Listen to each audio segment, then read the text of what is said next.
The activities start from purchase of raw material to actual execution of production.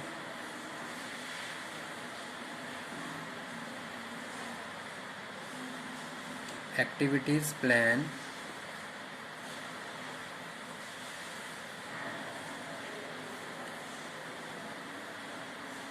to achieve desired results. ठीक है, start from purchase of raw material, purchase of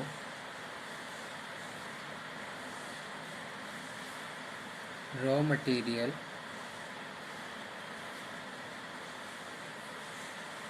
to actual execution of production. There should be proper procedure to control the quality of purchased material.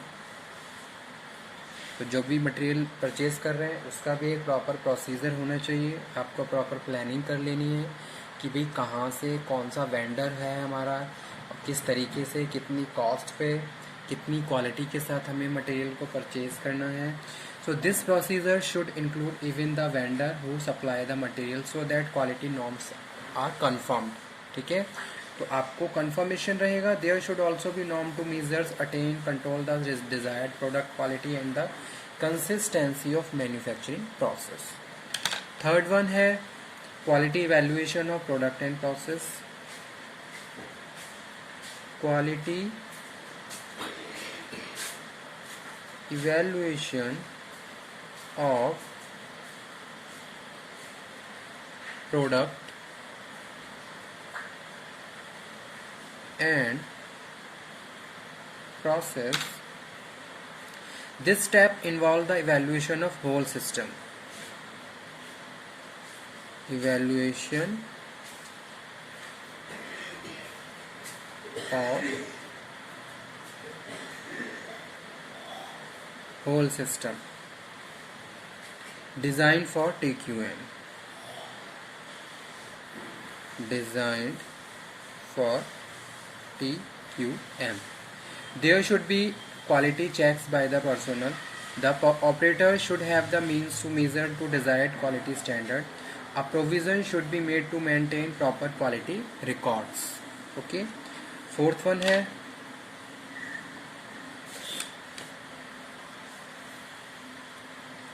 is quality information system.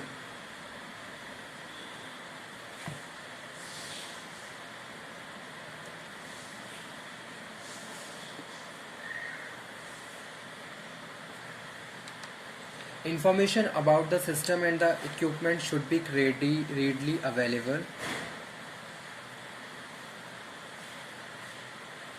About machines,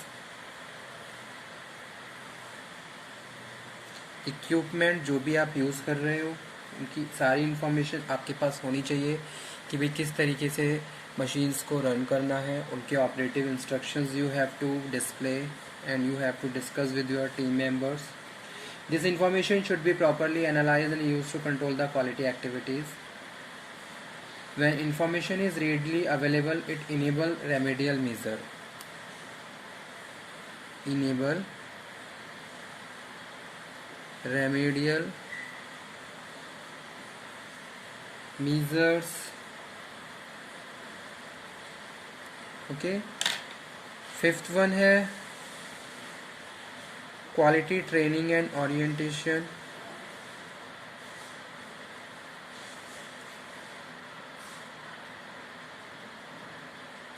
The training and orientation of personnel concerned with the quality maintenance is essential of workers. जो workers काम कर रहे हैं, अगर आपको लग रहा है there is a requirement and need of train that workers, then you have to train ताकि आपका क्वालिटी मेंटेन रहे.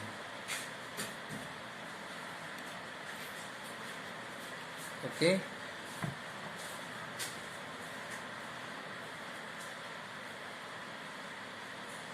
और उसके बाद है सिक्स्थ नंबर पे post production quality service. Post production quality service. The activity is a part of after sales services. There should be a mechanism to answer complaint and making rectifications which will result the satisfied customers. So it is also very important points related to the total quality management. ठीक है, post production quality services. जैसे कि customer ने आपका product purchase किया, आप क्या करोगे, जब उसकी रिक्वायरमेंट है, उसका कोई क्वेश्चन है, कोई डाउट है, then you have to clear, you have to make a healthier communication. So this thing enable the customer to more and more satisfy and improve your quality system also. Okay,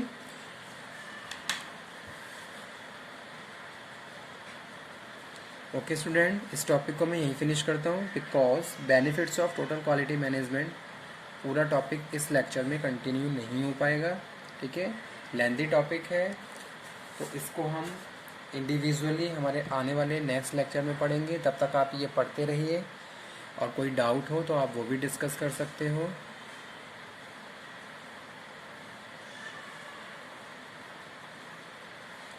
okay student, thank you very much. Stay happy and stay motivated also. ठीक है, because motivation is very important thing. Okay, thank you very much.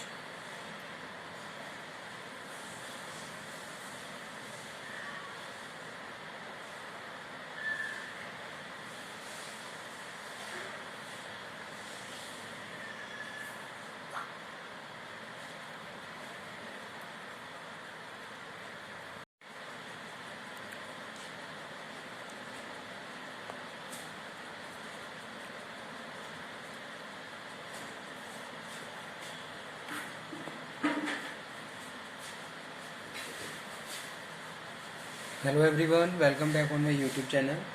Production management पे आज के lecture में discuss करेंगे की activities area of total quality management system. ठीक है, इसके कुछ पॉइंट्स हैं जो हम डिस्कस करेंगे. उसके बाद इसी टॉपिक में ही हम डिस्कस करेंगे benefits of TQM.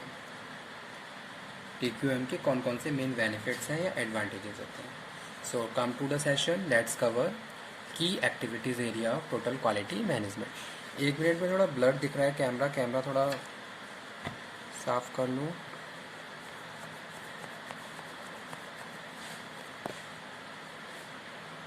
Now, okay. So, the first point is related to the key activity area of total quality system, pre-production quality evaluation. Pre-production quality evaluation. ठीक है, सो पहला जो की एक्टिविटी एरिया है total quality management system का, वो है pre production quality evaluation. It is not only the actual production activity but product and process design which are also important in total quality system.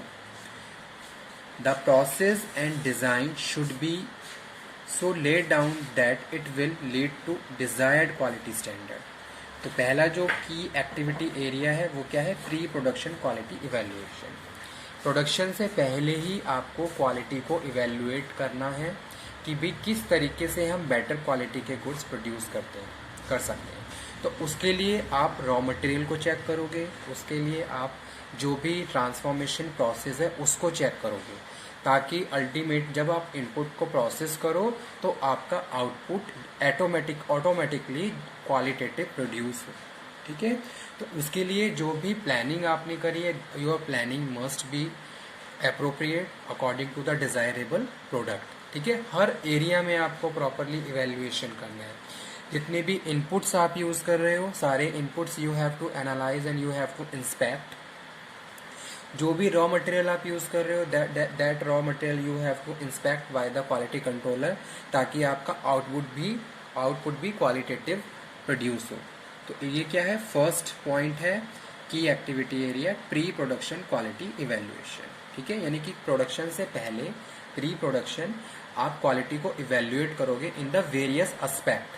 जैसे कि input आपने सारे evaluate करे, input में किस तरीके की लेबर काम कर रही है। अगर लेबर को कुछ ट्रेनिंग की ज़रूरत है then you have to provide such training programmes, ताकि उनकी स्किल्स और ज़्यादा पॉलिश हो सके और वो अपनी स्किल्स को यूज़ करके बेटर तरीके से एक स्टैंडर्ड प्रोडक्ट को प्रोड्यूस कर सके। So it is also responsibility of the production manager to analyse the nature and skills of the human workers, ताकि वो अपने जो स्टैंडर्ड है उसको मेंटेन कर सके। इसी तरीके से मशीन है, मशीन्स आपकी कितनी इंस्टॉल हैं उनको प्रॉपर आपको चेक करना होगा, ठीक है। अगर उनकी मेंटेनेंस रिक्वायरमेंट है तो आप मेंटेनेंस करवाइए प्रॉपर उनको, ताकि उसको रन कर सके और बेटर तरीके से उनको यूटिलाइज कर सकें। As well as optimum utilisation of resources also a part of total quality management system, ठीक है। तो वही चीज़ यहाँ पे हम डिस्कस कर रहे हैं। Process and design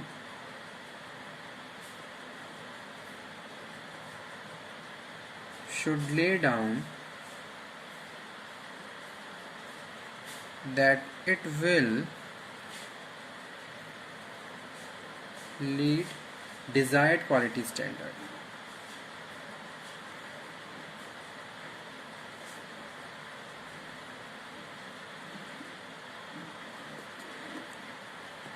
second one है quality planning. Quality planning, okay. Planning of those activity which will lead to desired quality standard. उन सभी एक्टिविटीज़ को आपको प्री प्लान करना है, उनकी प्रॉपर प्लानिंग होनी चाहिए, प्रॉपर डिसीजन मेकिंग होनी चाहिए, जो एक्टिविटी आप अपने ड्यूरिंग द प्रोडक्शन यूज़ करने वाले हैं, ठीक है। तो इसीलिए सेकंड की एरिया है क्वालिटी प्लानिंग। अगर आपकी प्लानिंग फ्रूटफुल होगी तभी आप फ्रूटफुल स्ट्रेटेजी को यूज़ करते हुए फाइनली डिज़ायरेबल प्रोडक्ट को प्रोड्यूस कर सकते हैं, ठीक है। अगर आपकी प्लानिंग प्रॉपर नहीं है, इफेक्टिव नहीं